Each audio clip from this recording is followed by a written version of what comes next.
Hi guys, for this week's video, we're going to be talking about steps you can take in preparation for selling multifamily property in New Jersey.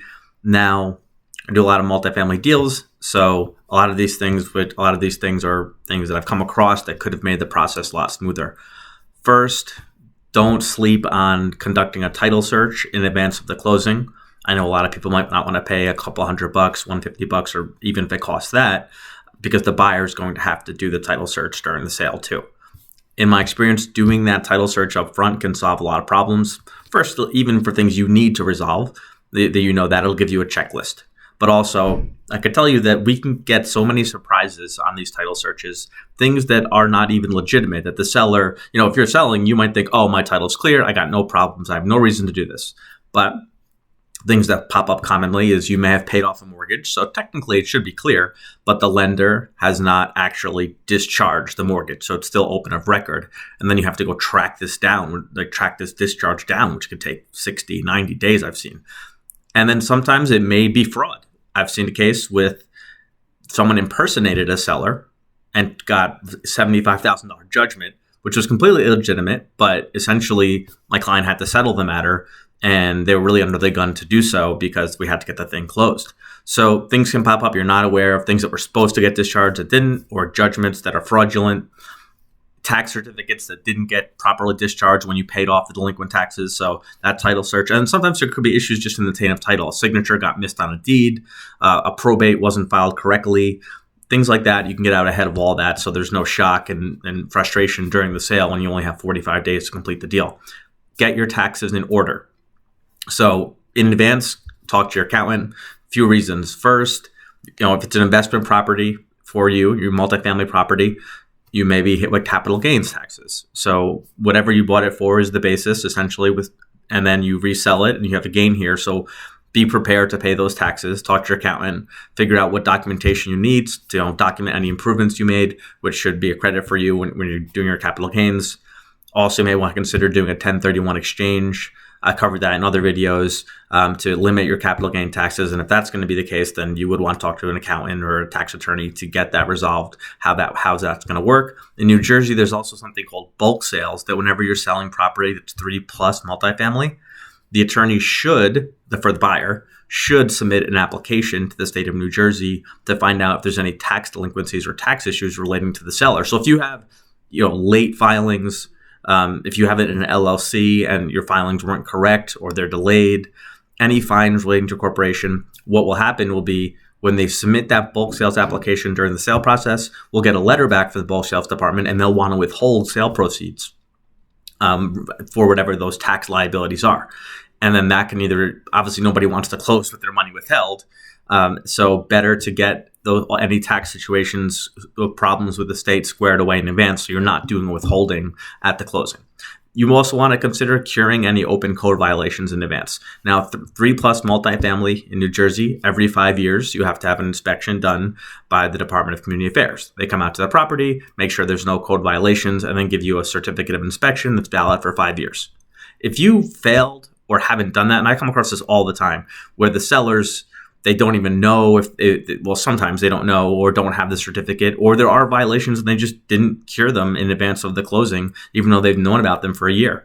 So if the attorney for the buyer is on point, they're going to pick up on that right away. They're going to ask for that certificate of inspection, and they're going to see it's not valid, and then they're going to expect you to do it. And also, the certificate of inspection from the state is not a requirement for resale, and the state of New Jersey has made very, very clear that it is not a certificate of occupancy, and they're not going to rush their process for a resale. So if you haven't gotten that resolved in advance of the closing, you might have to take an escrow at closing. You have to figure out something creative. So better just to get those violations in order, cured in advance.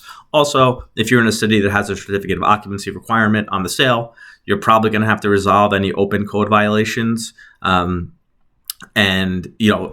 if you've done things that are code violations that haven't yet been picked up by the city, you may want to get that resolved too, like unpermitted HVAC systems, things of that nature, to make sure that doesn't become a problem for you and getting the CO on the sale. Okay, also consider collecting legal documents. So what kind of legal documents would you want to get? Obviously, it sounds obvious, but a lot of times it isn't done. is collecting all the leases, particularly if they're old. Even if they're old and expired leases, you still should get those leases because the terms of even an expired lease carry over to the new buyer. So again, buyer's attorney, they're going to be asking, if it's like me, they're going to be asking for all the expired leases before having a binding contract or a contingency to, review those within reason. So collect all the leases. Get that. I mentioned that certificate of inspection, but often called the green card. To get the copy of that green card certificate of inspection from the Department of Community Affairs, have that on hand. You also may want to consider getting your back title. So when you purchase the property, you may have gotten a prior title insurance policy, your deed, and a survey.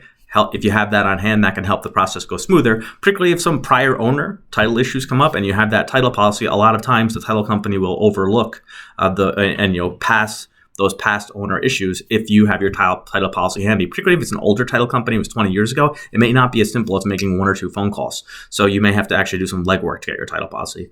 Last thing I would say is consider the circumstances with the leases on your tenants, including security deposits and rents. Obviously, your property value is large. If multifamily property is largely going to be based on what your rent roll is. How much income is it coming? So if you want to think of it from the perspective of the buyer, they're going to pay you more if you have more income. And that's kind of a marketing question, for a realtor. But in terms of the legal side, I get these attorney reviews that come in, and then the buyers, understandably, they want to make they're unhappy with low rents, and so they often want to make the deal contingent upon executing new leases with new security deposits or higher rents. This can be a problem because, if obviously getting the tenants to agree to it, they don't have to agree to it during the sale. So then you could have the sale go on for 45 days and get pretty contentious if you're not able to get the new leases signed, or it gets stuck in attorney review while this is all getting squared away. Better to get the rents up to market in advance because you'll get more money pending the sale, and if the sale doesn't go through, then you'll just have higher income. The property will be worth more, because you're having more income, and there'll be less negotiations with the buyers. They'll be happy to take your tenants, more likely to be happy to take your tenants if they are at higher rent. The only caveat I would add to that, if it's a 2-family or a 3-family, and you're selling, you may want to, if you have a vacant unit, you may want to consider keeping one vacant or keeping one tenant month to month. This way, if the buyer wants to move in one unit, you can then have that tenant leave. So, keeping them month to month may not be the worst idea if it's like a 2-family or 3-family. But again, you definitely don't want them tenants. You definitely don't want to try to sell. If it can be avoided, you want to keep tenants in there that are paying low and have no intention of getting rid of them as part of the sale process, because even if it comes in attorney review, it may just end up going that way and then causing an issue during the sale. Okay, guys, that's everything.